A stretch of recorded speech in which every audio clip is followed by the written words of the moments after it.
that old cliche, always leave them wanting. When prosecutors go beyond that or attorneys go beyond that, they run the risk of losing the jury. Real life.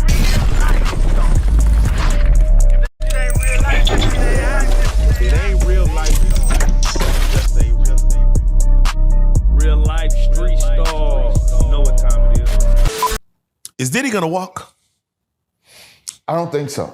Oh, I don't think so. It's still gray. But if I had to give it percentages, I would probably say he is 70-30 as far as convictions go. But you're dealing with a jury. And what's ironic is this jury is 50% of people 50 and older. And, five of those individuals are 61 to 70. And so, you're dealing with a generation who has a stronger fortitude with certain things, right? And so when you look at that, all of that plays a role in a jury. Most people believe that the world believes as they believe, and that's not true. You have 12 individuals who are not friends, who don't know each other, sitting in a room, and all of them have different experiences in life. And so when you start talking about an age difference, that weighs in. I mean, I did a DWI trial in which I was a prosecutor. We had one juror who was 21 to 25. Mm-hmm. And to that person, intoxication meant blackout drunk. It just didn't mean, losing your balance or slurring your words or something of that nature. So all of that comes into play during a criminal trial. There you go.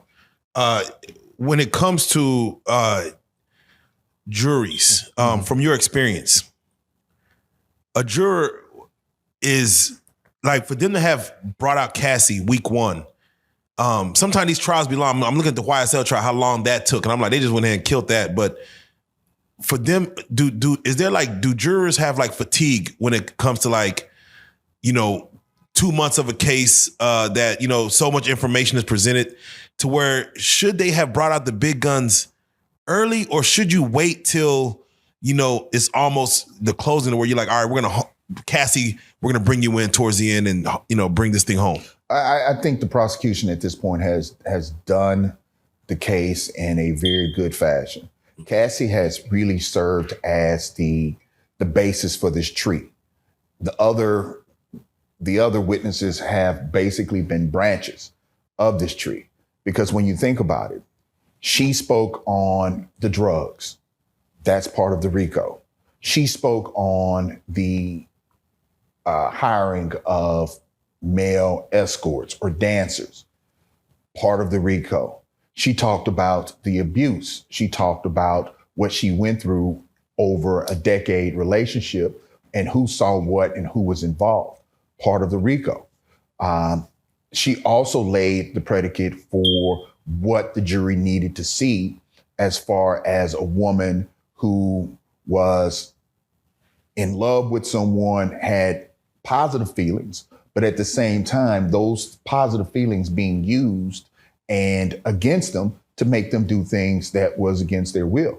And so between that and the abuse that was taking place, she laid the foundation for all of that. And so now, if you really think about it, every witness at this point goes back to her testimony and makes you say, or makes a juror say, you know what, she said that happened. She said this was his motives. This is how he operated. This is how he acted. This is how he treated people. This is how he abused individuals. And so all of that plays into building upon that base, right? She's the cornerstone.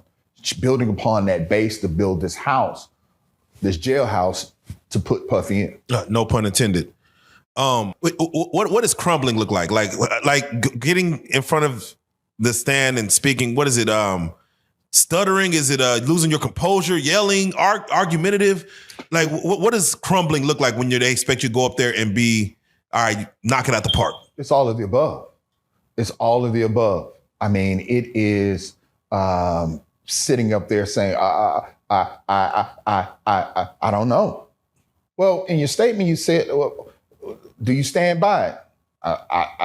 Yeah. I mean, I don't know. I mean, I could have missed something, or you start, you go rogue, and now whoever's asking you the questions, you're saying yes to everything that they're asking you because you just want to get them to leave you alone.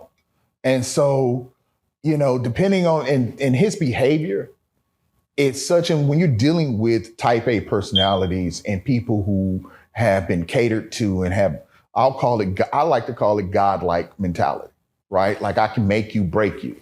When you have, and you've seen it in movies, Jack Nicholson and A Few Good Men. Come on. When he hits his fist down and says, you can't handle the truth. Come on. He got broke. He was strong. He was strong, but he got broke based on the fact that he started to testify against himself. Yeah. That was a statement against interest. Boom. I'm done. There you go. And I think a good lawyer, Brian Steele, like he's cold. I like Steele. Yeah, he's on point, man. A good lawyer could break you down. Like they see already, I want him to get on that stand just so I know his temperament. I know what trigger words could get him to crack.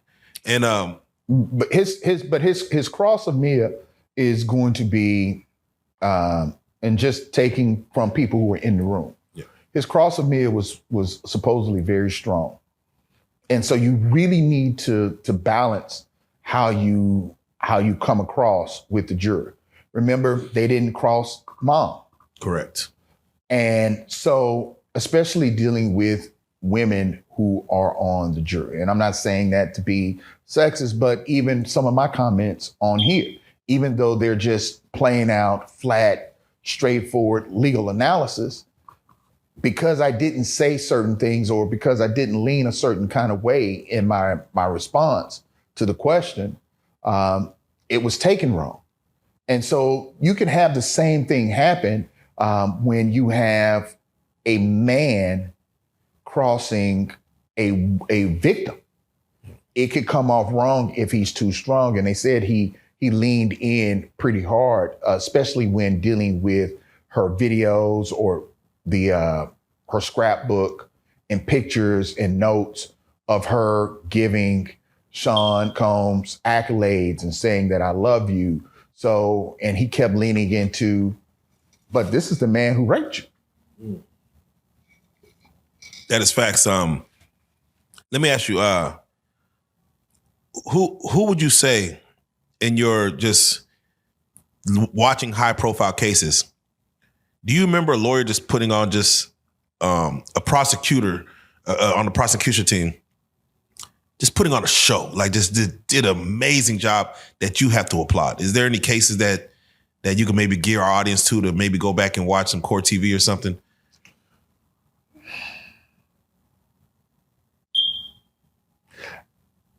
Not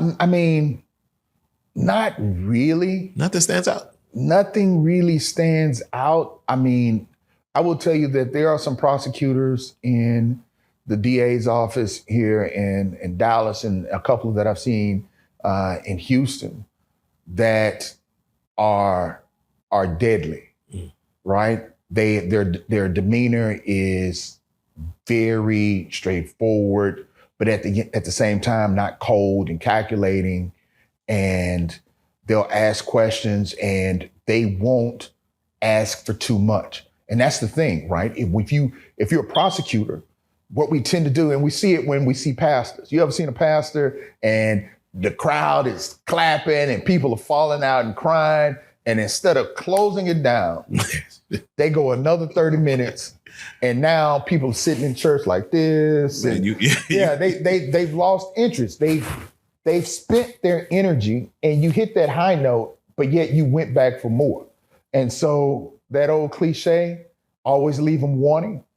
When prosecutors go beyond that or attorneys go beyond that, they run the risk of losing the jury and losing that momentum that they had and not letting the jury basically bathe in that moment. And when you bathe in a moment, it stays with you. Yeah. Going too far, you wash them off and then they can't remember. You've always practiced on the defense side of things? Have you ever done prosecution? I have been a prosecutor. Okay. Which one, what percentage have you done more of or less of when it comes to On criminal side, I've probably done more defense than prosecution. Okay. You know, when I prosecuted a case, I think I was a pretty good prosecutor. I prosecuted some high profile cases in Dallas. And so I enjoyed being a prosecutor, not because I wanted to put people behind bars, but I talked about this before. It gave me an opportunity to really look at the evidence. And if I saw that there wasn't what I felt to be the next necessary predicate or elements to put someone behind bars, I had that power to cut them loose. And I wasn't afraid of law enforcement coming back on me saying, hey, you know, we arrest them and you just let them go. I was like, you arrested them, but you didn't have what you needed. You know, you rushed in and you did not get what I needed in order to prosecute this case. And I'm not going to have you get up there and lie and fill in the gaps.